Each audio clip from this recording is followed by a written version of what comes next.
Bonsoir, bienvenue à tous dans cette vidéo sans langue de bois. Nous sommes actuellement... Bon, on s'en fout de quand on est actuellement, en fait je suis pas en train de faire un vlog, putain de merde. Bref, on est quand même le 7 octobre, il est 20 h, et je tourne cette vidéo sans langue de bois. Putain, ça se dessert, faut que je resserre ça, regardez. Bref, j'espère que vous allez bien, on se retrouve pour une nouvelle vidéo sans langue de bois sur un sujet qu'on m'a suggéré en live, à savoir, d'après toi Adrien, quels sont les défis d'être parent?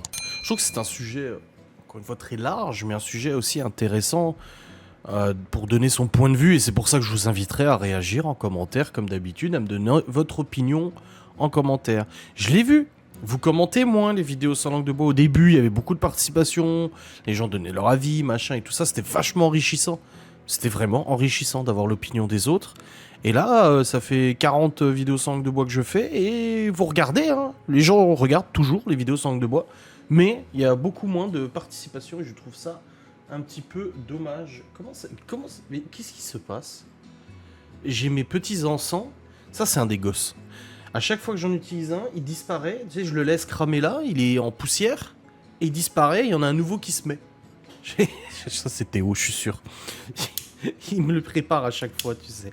Bref, du coup, oui, quels sont les défis d'être parent? Déjà, première chose à dire, je pense, c'est que on ne naît pas parent, on le devient. C'est, enfin, c'est juste logique. Il y en a qui disent oui, mais il y en a qui ont plus la fibre maternelle que d'autres. Il y a des gens qui attendent des enfants pendant des années et du coup, quand il arrive, ils sont prêts. Non, non, je pense que tant qu'on n'a pas d'enfant, on peut pas se rendre compte de ce que c'est que d'être parent et ce que c'est que d'avoir des enfants. Voilà. Déjà, je pense qu'on peut poser les bases comme ça en disant que bah c'est un être parent, c'est un métier. Bah non, on n'est pas payé, mais c'est si par la CAF à la limite, si on touche la CAF. Non, bref, c'est un rôle qui ne cesse d'évoluer, qui ne cesse de grandir, qui ne cesse de prendre de l'importance, qui ne cesse de changer. Pour autant qu'on veuille changer. Je pense que je suis un exemple... je suis pas un exemple de parentalité, attention. Mais je pense que je suis un exemple au niveau de la remise en question, de principes, de façon de faire, de façon de se comporter et tout ça. Vous, pour ceux qui me suivent en vlog depuis maintenant de nombreuses années, vous avez pu voir, vous avez pu constater mon changement d'opinion, mon changement de comportement vis-à-vis de plein de choses, notamment par exemple juste les repas en famille. Avant, je ne faisais jamais de repas en famille, c'était extrêmement rare et voilà, les enfants mangeaient toujours seuls et entre eux. Et aujourd'hui, c'est 90% du temps, on mange tous ensemble et c'est assez rare qu'avec Laura, nous mangions après. Donc ça fait partie pour moi d'un des exemples où on peut dire que on change. Donc en soi, le défi d'être parent, en fait, je pense, c'est pas pour moi, c'est pas compliqué à définir. Le défi d'être parent, c'est constamment s'adapter, constamment se remettre en question, constamment chercher des solutions, constamment s'inquiéter. Enfin, c'est pas de tout repos. Alors, tout dépend de l'éducation que vous donnez à vos enfants, bien évidemment. Il y a je trouve il y a des façons d'éduquer ses enfants qui sont plus simples que d'autres. Par exemple, les parents qui prônent tout simplement le laisser vivre, qui prônent la liberté des enfants vis-à-vis de tout ce qu'ils font, vis-à-vis des bêtises, vis-à-vis des jeux, vis-à-vis de...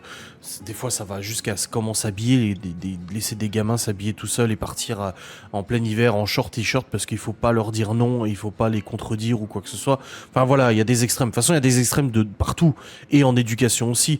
Donc je pense qu'il y a des façons d'éduquer qui sont plus simples que d'autres et ça revient souvent dans nos discussions en ce moment. Parce que les enfants grandissent, ils sont eux-mêmes face à des difficultés, ils sont eux-mêmes face à des changements dans leur vie. Et nous-mêmes, en tant que parents, on doit s'adapter, on doit adapter nos règles, adapter notre façon de faire, etc. Constamment évoluer, constamment se remettre en question pour simplement pouvoir aider les enfants.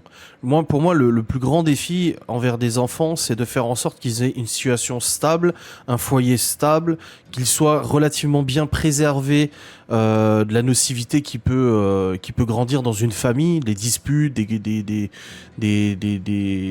conflits, des choses comme ça. Moi, je sais que j'en ai été relativement bien préservé pour mon enfance. Mes parents s'engueulaient, j'ai eu des parents qui s'engueulaient comme tout le monde, mais j'étais relativement bien protégé vis-à-vis de ça. J'ai vécu toute mon enfance dans la même maison, sans jamais m'inquiéter si j'allais déménager, sans jamais m'inquiéter de quoi que ce soit. Donc je pense que le plus grand défi déjà, c'est de pouvoir permettre aux enfants d'évoluer comme des enfants, et de pouvoir évoluer correctement et se construire petit à petit pour qu'après, à l'âge adulte, déjà à l'adolescence et à l'âge adulte, ils puissent arriver dans un monde où, moi c'est mon opinion, on leur a pas caché que le monde était pourri et était mauvais. Je pense qu'il faut quand même...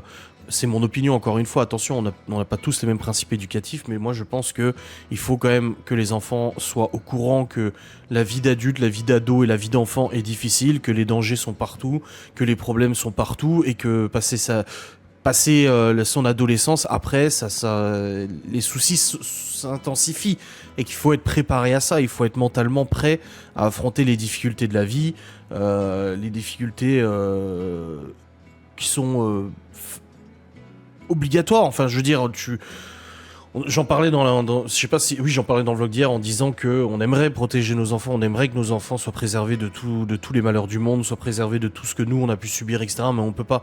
Donc je pense qu'en tant que parent, l'important c'est pouvoir les faire évoluer, les faire grandir dans un foyer, dans un environnement déjà où ils ont pas une inquiétude de se dire est-ce qu'on va déménager, est-ce qu'on va se séparer, est-ce que machin.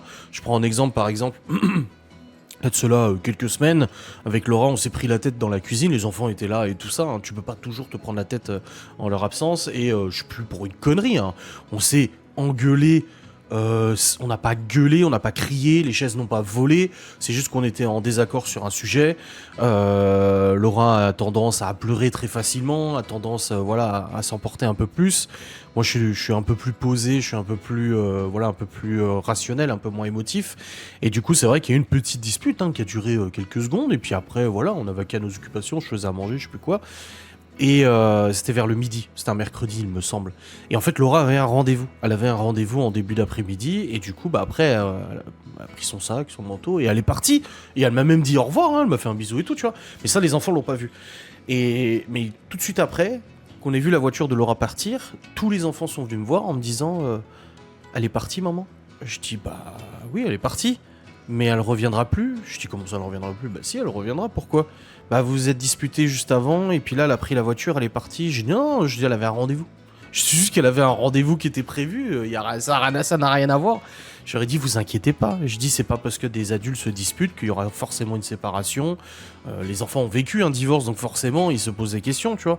Donc je pense qu'il faut essayer de préserver les enfants de ce genre de situation, essayer de leur expliquer, essayer de leur faire comprendre que ça fonctionne comme ça, et ça fonctionne comme ça. Voilà, essayer de les accompagner dans leur construction, essayer de les accompagner dans leur appréhension de la vie, de la sociabilisation, etc. Enfin, je trouve que voilà, le défi d'être parent, c'est juste... Enfin, c'est énorme, mais le défi d'être parent, c'est essayer de faire en sorte de toujours apporter ce qu'on peut apporter aux enfants. Que ce soit des règles, que ce soit des valeurs, que ce soit des principes, que ce soit des mots rassurants, que ce soit des discussions rassurantes, des discussions qui sont constructives et tout ça. Voilà, c'est super important. C'est comme Libye, j'en ai parlé en vlog aussi, elle veut aller à une soirée, une fête du coup fin octobre. Et on a voulu entamer la discussion, on était tous à table et on a voulu en parler. Alors Libye s'est braqué en disant non mais c'est bon j'ai compris, j'irai pas. J'ai dit non, il faut en discuter. Parce que justement discuter ça permet de construire un débat et de faire évoluer un débat. Là il y a quelque chose, c'est possible, une connerie qui s'est passée au collège et tout ça. Et Léo et des camarades à lui ont été convoqués et tout ça parce qu'il y a un gamin ou une gamine qui a envoyé un message sur Pronote à un prof.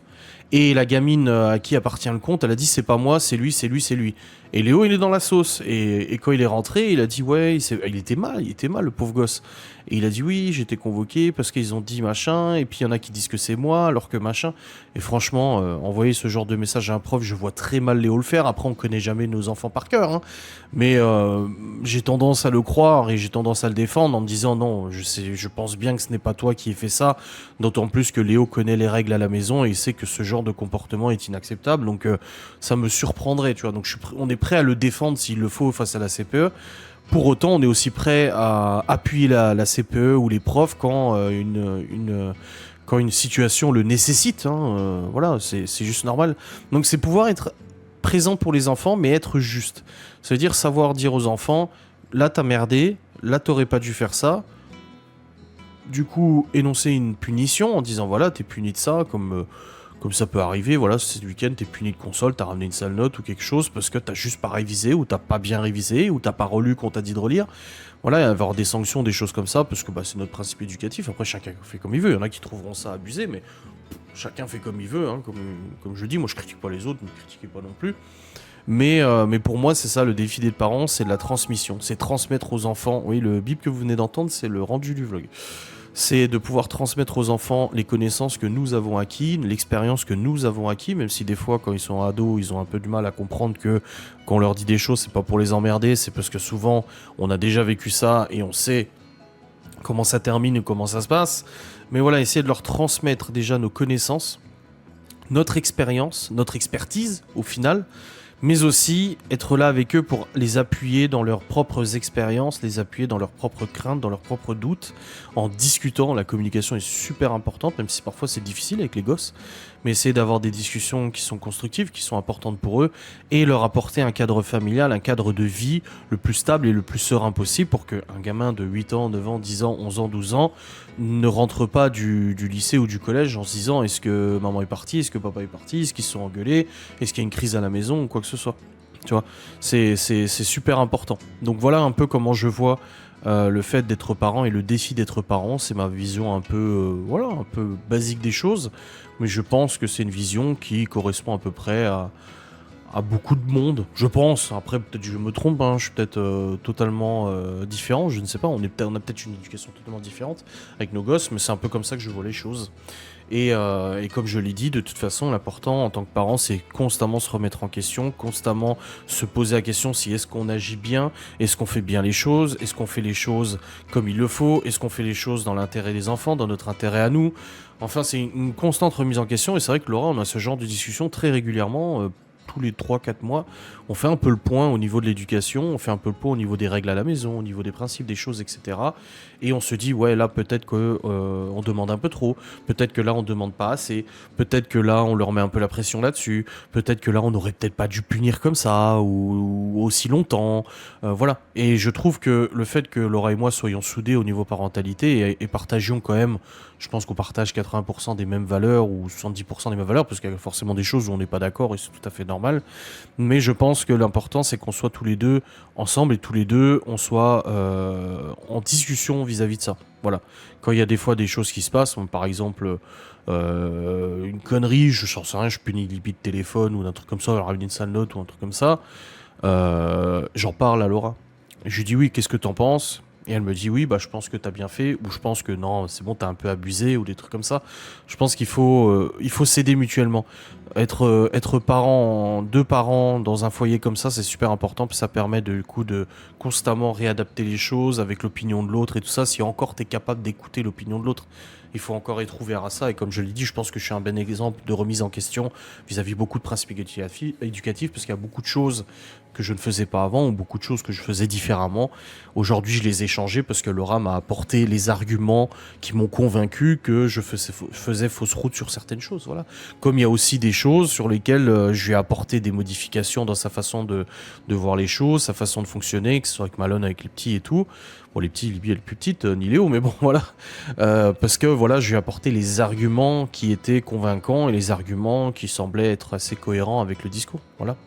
Voilà un petit peu ma vision des choses du défi d'être parent. J'espère en tout cas que cette vidéo vous aura fait plaisir. N'hésitez pas encore une fois à commenter, je vous le dis, c'est important parce que c'est très bien ces vidéos sans langue de bois, vous les regardez de manière très régulière, il y a des bonnes vues et tout ça, mais moi ce qui m'importe aussi c'est d'avoir votre retour et de pouvoir construire un débat derrière et d'avoir voilà, votre avis sur ce que je dis, sur mes opinions, parce que je trouve ça toujours intéressant. Moi je trouve ça vachement intéressant d'avoir des opinions différentes, quoi. Bref, je vous souhaite une très bonne soirée, une très bonne nuit, une très bonne journée, peu importe quand vous regardez cette vidéo, on se retrouve très vite, des bisous, salut.